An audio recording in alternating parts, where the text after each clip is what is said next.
Meus caros incentivadores, decididamente o ano começou e, infelizmente, a notícia principal desta semana traz tristeza para o mundo, especialmente para a América Latina e para o Brasil.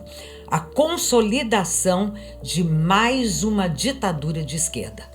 Eu estou me referindo ao terceiro mandato presidencial de Maduro, que reiniciou o seu poder nesta sexta-feira, dia 10, provocando reações de diversos países, incluindo os Estados Unidos. As eleições na Venezuela, em julho de 2024, foram marcadas por falta de transparência e perseguição aos opositores. Esse é o tema de hoje.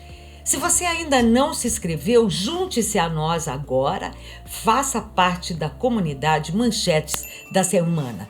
Lembre-se de deixar o seu like, se gostou ou não gostou, comentar e compartilhar conhecimento com amigos e familiares.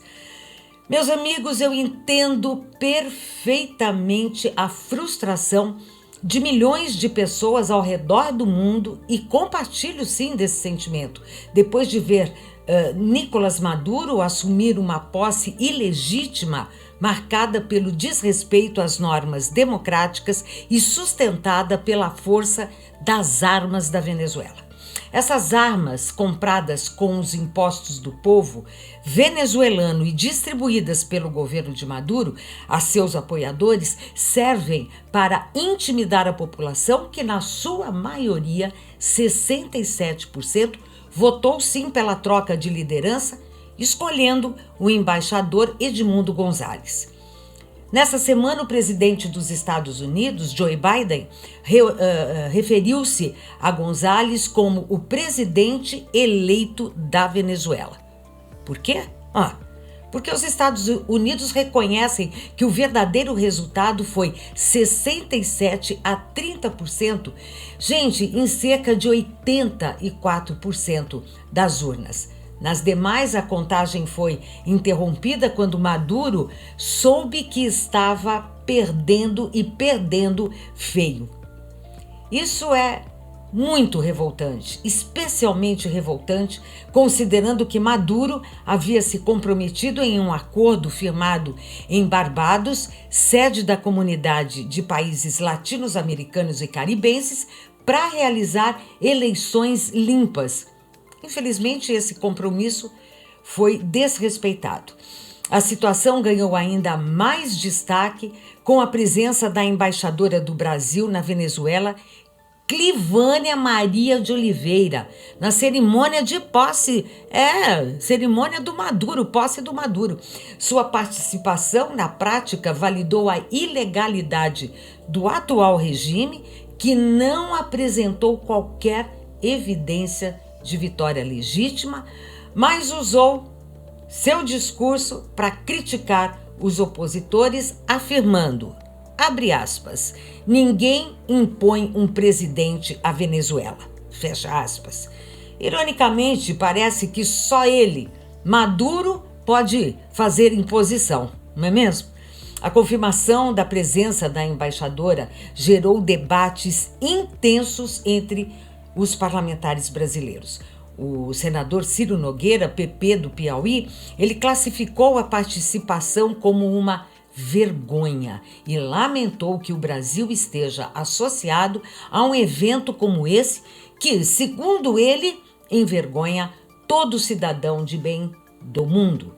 Em contrapartida, o senador Jacques Wagner, do PT da Bahia, ele defendeu que a ida da embaixadora foi apenas um ato formal necessário para manter uma relação institucional com a Venezuela. Enquanto isso, o debate sobre o Brasil deve se posicionar, segue aí acirrado. Para Ciro Nogueira, o país deveria condenar veementemente a situação, enquanto para Wagner, ele defende que manter a relação institucional não significa concordância. É a opinião dele. A Venezuela, mais uma vez, mergulhou no caos político que já se tornou habitual. Agora, com 2 postulantes no comando do país, Nicolás Maduro, sustentado pelo aparelho repressor e pelo apoio da Rússia e da China. Ele segue à frente do regime, proclamando-se vencedor de eleições marcadas pela ausência de transparência e pela ausência de um único boletim de votação. Não houve nenhum. Em resposta às pressões internas e externas, Maduro renovou ameaças de prender seu principal adversário, Edmundo González, caso ele retorne ao território venezuelano. Tem a bárbara coragem de chamar isso de democracia. E essa é uma parte das medidas repressivas, porque as fronteiras do país elas foram fechadas. O regime acusou González de criar instabilidade e, em uma tentativa grotesca de capturá-lo, ofereceu, meus amigos, uma recompensa de $100 mil para informações sobre o paradeiro de González.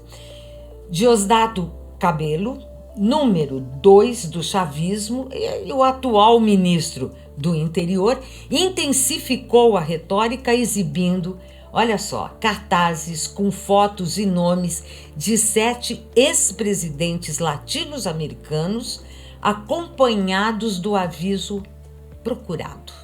O que vocês acham? Cabello ameaça acusá-los de conspiração e atos terroristas caso decidissem acompanhar González no retorno ao país. Parece que nós brasileiros já assistimos a um filme meio semelhante. Vamos puxar pela memória, né? Ainda assim, meus amigos, o medo não afastou os venezuelanos das ruas para protestar contra essa nova posse de Maduro. Eles sabem porque estão sofrendo na pele.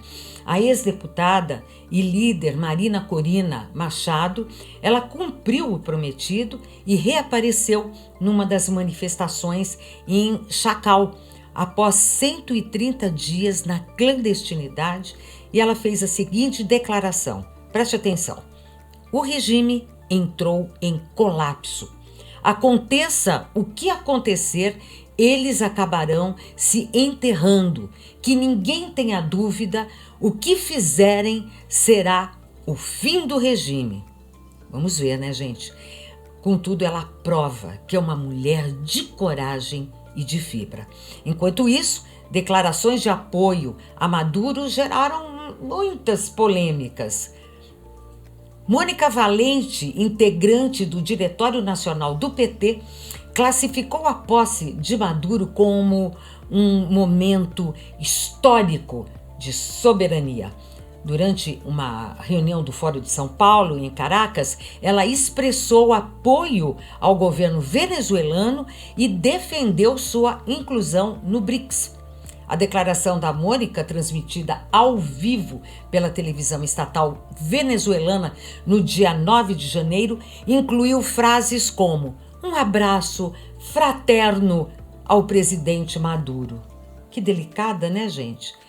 Essas palavras, no entanto, são vazias, são cheias de hipocrisia, como tantas outras que pretendem defender a democracia, mas se desviam do devido processo legal.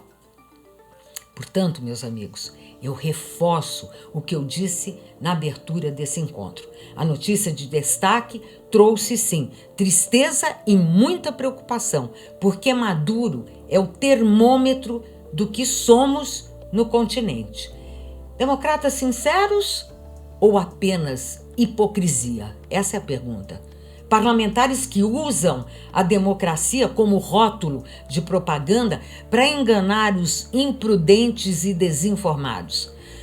Ainda assim, meus amigos, há um sopro de esperança. Graças à internet, hoje temos maior facilidade de acesso à informação. Embora seja fundamental avaliar as fontes que nós utilizamos para formar o nosso conhecimento. Não é sair falando qualquer bobagem por aí. Muitas vezes, as informações disponíveis caminham contra a liberdade de expressão e em direção à censura. Precisa ficar todo mundo em alerta. No Brasil, vimos uma mobilização de forças que, como diria Alexandre Garcia, são forças das sombras e da escuridão. 8 de janeiro, né, gente? Vamos relembrar? Mais do que nunca, é essencial estarmos vigilantes e reflexivos, atentos ao que se passa ao nosso redor e comprometidos com a defesa dos verdadeiros valores democráticos. É isso, meus amigos. Eu vou me despedindo de vocês, mas fiquem aqui, olha, coladinho no canal Manchetes da Semana, que tem por missão transmitir um conhecimento claro, verdadeiro, sem fake news. Nós somos imparciais. Eu digo isso com segurança e com certeza. Até domingo. Beijos. Fui!